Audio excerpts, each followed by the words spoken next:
Bonjour, je voudrais exprimer ma profonde gratitude envers vous tous qui écoutez, partagez et soutenez notre chaîne, ainsi que la chaîne de Maryse Varou. Je n'ai pas encore eu l'opportunité de me présenter comme cela se fait. Mon nom est Arienne. Mon compagnon Zaël et moi sommes depuis peu de temps avec l'équipage des Taïgésiens et des Svarouniennes, et nous nous sommes sentis très bien accueillis par eux tous ici. Je ne sais pas quel pourra être mon degré d'implication dans cette chaîne, maintenant et à l'avenir, mais j'aimerais beaucoup faire tout mon possible pour aider dans ce projet et en faire partie. C'est pour cela que je suis ici en train de parler avec vous aujourd'hui. Comme vous le savez déjà sans doute, parmi nos objectifs, il y a celui de vous donner une autre perspective sur divers thèmes que nous pensons être importants et qui peuvent majoritairement intéresser les personnes qui vivent sur Terre. En essayant de vous transmettre tout cela avec nos mots et nos manières de comprendre la réalité. Cela arrivera jusqu'à ceux qui n'ont pas eu ce clic mental pour réaliser ce dont ils n'ont pas encore pris conscience.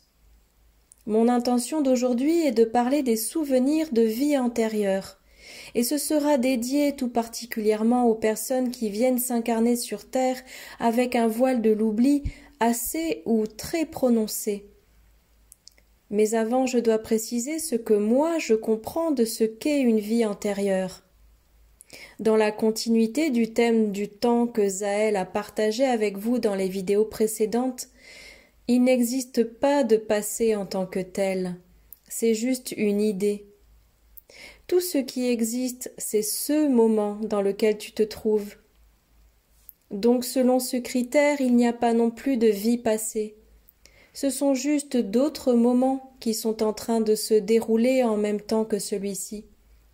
Mais toi, tu as décidé de focaliser ton attention ici et de laisser de côté les autres moments, jusqu'à oublier la plupart d'entre eux, parce que tu as besoin de cela pour pouvoir vivre ce moment exactement comme tu l'aimerais toi et comme tu en as besoin pour ton évolution en tant qu'âme.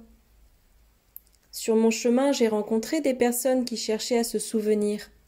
Ces personnes ont et ont toujours eu beaucoup de sagesse intérieure, sans en être conscientes elles-mêmes. Parfois, elles se demandent par simple curiosité, tout en faisant de l'humour, des choses qui apparemment n'ont pas d'importance pour elles. Des choses comme par exemple que dans une autre vie quelqu'un a peut-être été un champion de jeu d'échecs, car depuis tout petit il a toujours été un joueur chanceux, peu importe avec qui il est en compétition. Et ce dont il ne se rend pas compte, c'est qu'il est en train de télécharger dans et depuis sa conscience le moment parallèle qui se déroule en même temps et dans lequel effectivement il est champion de jeu d'échecs. Mais il a besoin de la validation de quelqu'un d'autre, de quelqu'un qui lui dise « oui, c'est ça », parce que dans le fond, il pense que c'est très bête d'avoir imaginé ce truc. Souvent, les gens ne se rendent pas compte que pendant qu'ils cherchent la réponse, ce sont eux-mêmes qui élaborent la solution, et qu'ils n'ont besoin de personne pour qu'on leur confirme que, effectivement, c'est quelque chose qui fait partie de leur personnalité ou de leur expérience de vie, et que depuis leur situation, c'est exact. Et qu'est-ce qui fait que cela passe d'une chose simplement imaginée à quelque chose de réel? Seul toi peux le savoir. Il y a une infinité de possibilités et elles sont toutes là pour que tu puisses accéder à n'importe laquelle, à n'importe quel moment, en fonction du niveau de conscience dans lequel tu te trouves, de tes connaissances et de la confiance que tu as en ton savoir intérieur.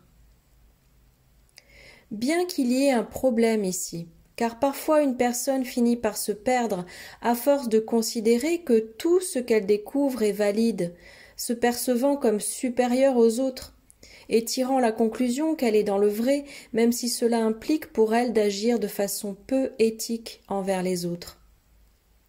Fais-toi confiance, mais sans imposer tes idées à ceux qui t'entourent, car il est possible que eux ne perçoivent pas les choses de la même façon.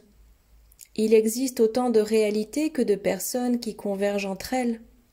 Et pour les autres, leurs sensations et leurs émotions peuvent leur dire autre chose.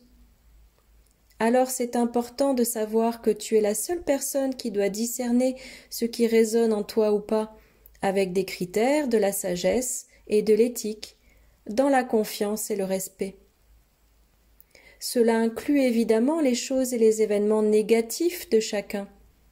En se connaissant soi-même, sa propre personnalité, ses zones d'ombre, ses poids accumulés et tout ce qu'on endosse, et les expériences qui nous ont amenés à penser d'une façon ou d'une autre. Car oui, les idées que tu as maintenant peuvent être conditionnées par ce dont tu te rappelles, ce dont tu as accepté de te souvenir. Et en même temps, ce sont ces idées qui conditionnent ce dont tu te rappelleras maintenant dans le moment présent. Ce qui est réel, c'est toi qui le construis, et seulement toi. Tu dois être attentif à chaque petit détail qui peut te donner une piste claire par rapport à la mémoire que tu veux retrouver. La mémoire de vie passée, c'est-à-dire de ces autres moments auxquels tu accèdes, peut arriver de différentes manières. Et moi je suis ici aujourd'hui juste pour vous dire que vous pouvez vous rappeler par vous-même. Je ne suis rien de plus que votre propre conscience qui vous montre que vous pouvez et devez le faire par vous-même. Chacun doit se demander ce qu'il veut savoir et se focaliser dessus pour le découvrir. Demander à quelqu'un d'autre est la même chose que ne pas se faire confiance et déléguer sa sagesse intérieure à quelqu'un d'extérieur. Et dans le fond, la seule chose qu'ils peuvent faire est de t'aider à comprendre que c'est toi et qu'il n'y a que toi qui as le pouvoir pour y arriver. Personne ne fera le travail pour toi. D'autant plus que le fait de se rappeler est quelque chose de très personnel et de différent pour chacun. Cela dépend de si tu veux apprendre des choses sur des êtres chers à ton cœur qui se trouvent en dehors de la terre, ou trouver l'origine de ton problème de santé, ou comprendre pourquoi tu as telle caractéristique dans ta personnalité que tu ne souhaites pas avoir en toi, ou si tu vis une situation de manière répétitive et que tu voudrais comprendre pourquoi, car cela te tourmente. Et il n'y a personne qui te connaît mieux que toi-même. Alors demande-toi ce que tu veux, écris-le si cela t'aide à le concrétiser. Le résultat peut être une réponse ambiguë que tu devras décoder. Et peut-être que le résultat n'apparaîtra pas d'un jour à l'autre, mais que tu auras besoin d'un certain temps, des mois, voire des années. Tout dépend de ton degré de focalisation. Tout n'apparaît pas forcément de manière claire, comme par exemple « Dans une vie antérieure, j'ai été musicien et j'ai été assassiné avant de publier un chef-d'œuvre. » Ça peut venir comme un profond sentiment de tristesse qui t'inonde quand tu écoutes une pièce pour violoncelle ou une harmonie spécifique.